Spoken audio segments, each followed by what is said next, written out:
Rob, I put together a list I shared it today on First Things First, of the 5 quarterbacks that I believe are under the most pressure this season. Now, this is just quarterbacks, and these are the 5. I'm going to go from 5 on up, and I want your thoughts. At number 5, Lamar Jackson. 5th most pressure in the league as far as quarterbacks is on Lamar Jackson. Here's why I say this. Rob, I've never seen a guy who has accomplished so much so quickly be so, for lack of a better term, well, let me put it this way, underrated.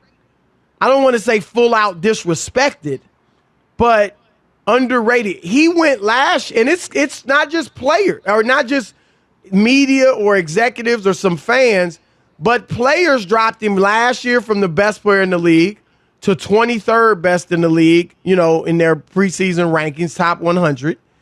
We saw 3 receivers, Kenny Galladay, T.Y. Hilton, who was Juju Smith-Schuster, decide not to take the Ravens' money because they wanted to catch the football. So they didn't go there in free agency. So I think there are doubts about Lamar. Last year, he didn't throw it as well. Yardage was down. Touchdowns were down. Interceptions were up. So, and then to top it off, Rob, he's still got to get that big contract extension, which I believe he'll get, but he hadn't signed, he hadn't come to an agreement yet. Could be between 40, 45 million at least. So all of that conspires for me to put the pressure on Lamar. Doesn't mean he's got to get to the Super Bowl, but I think even if they don't go any further in the playoffs than they did last year where they won a game, he's got to show that he can really throw the ball well and consistently, particularly to the receivers outside of the numbers. Number 4, I got Carson Wentz. I mean, I don't even know if I have to explain this. A few years ago, Rob, everybody thinks he's going to be a superstar. He was en route to the MVP.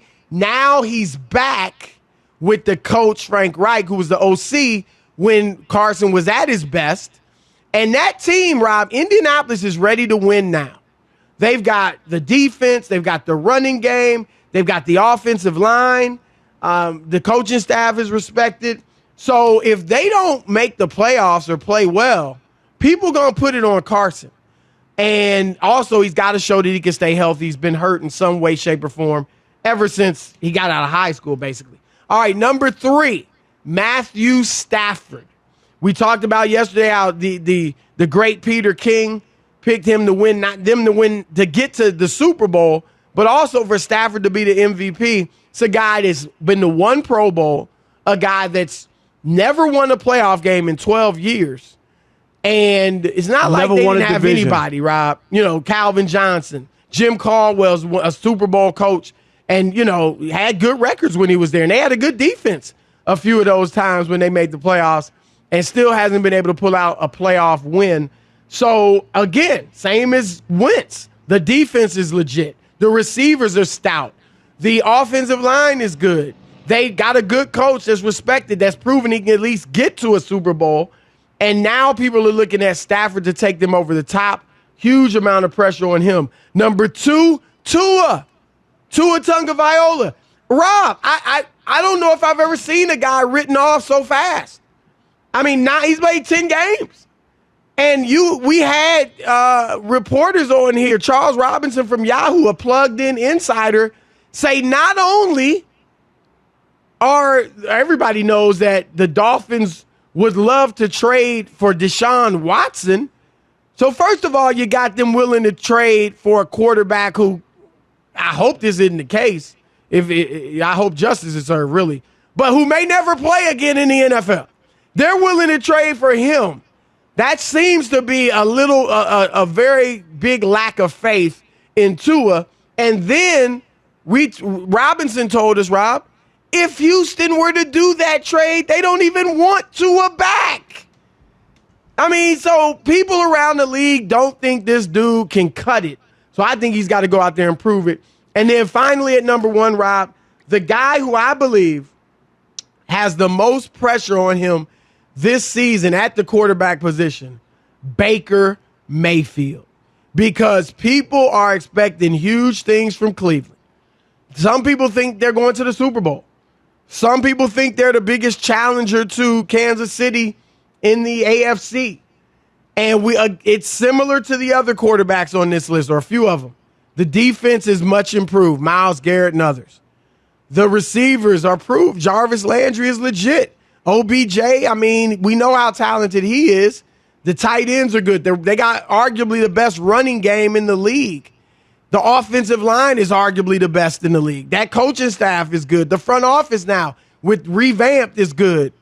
And Baker, Rob, we talked about it last year. He was better when OBJ left, which I first guessed because I felt like he's got to get it to his guy. They're friends.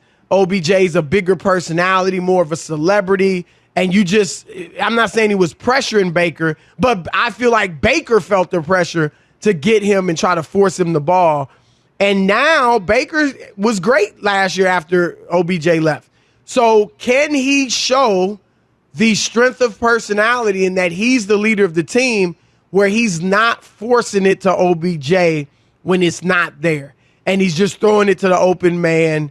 If he can't and he goes back, and struggles, it'll show a lot about Baker. And then finally, Rob, same thing with Lamar Jackson. He doesn't have to utilize a talent like OBJ. Shame on them. Right, and it's not just utilized, but he shouldn't be. You can't feel like the pressure to get him the ball to please but I'm saying you got to be the leader. Yeah, you got to utilize a guy like that. Right. No doubt about that. But also, like Lamar, Rob, he doesn't have the money. Yet he doesn't have that big contract extension. So that's my 5. What are your thoughts? Yeah, I disagree. I still think it's Matthew Stafford all the way because of the ramifications of it. Because the Rams gave up these first round picks, they don't have any. Like this is, right. They put all their chips in the middle of the table. Sean McVay, if Stafford doesn't get it done, and he's not the offensive genius, then his career might go the other way. You know what I mean? He's talked Stafford up big time.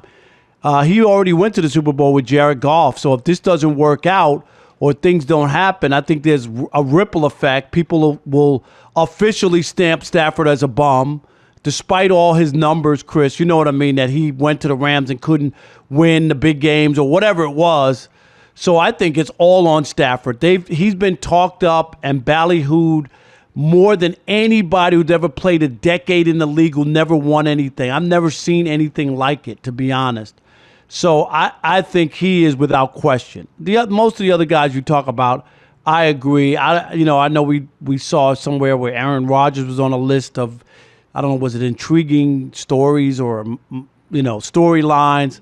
Right. I don't think he belongs in that group that you have because Baker and the Browns and to see where those things fit in, I think is a little different. You know what I mean? Like, so your list is pretty good. I just think Stafford's number one. Stafford should be number one. That's fair. The only thing he has over Baker is he's already been paid. Right. Or Baker has over him as far as why he's won. You know what I'm saying? Baker hasn't been paid. But no, they're both in similar positions, right? They're both on good teams where they could be the weak link, or maybe viewed that way if they don't get deep in the playoffs. I got some stats, which is crazy. The first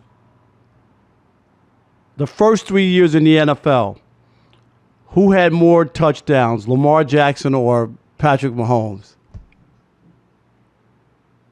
Well, it might be Lamar because Mahomes didn't play his first year. But first 3 years playing, it would be Mahomes. So that's right. The first three years is Jackson. Right. And Rob G, the other thing I'd ask him, what is that his record? The first 3 years? What's the first number? The first Lamar's 3 years, record-wise, 30-7, Mahomes 24-7. Yeah, interesting. Right.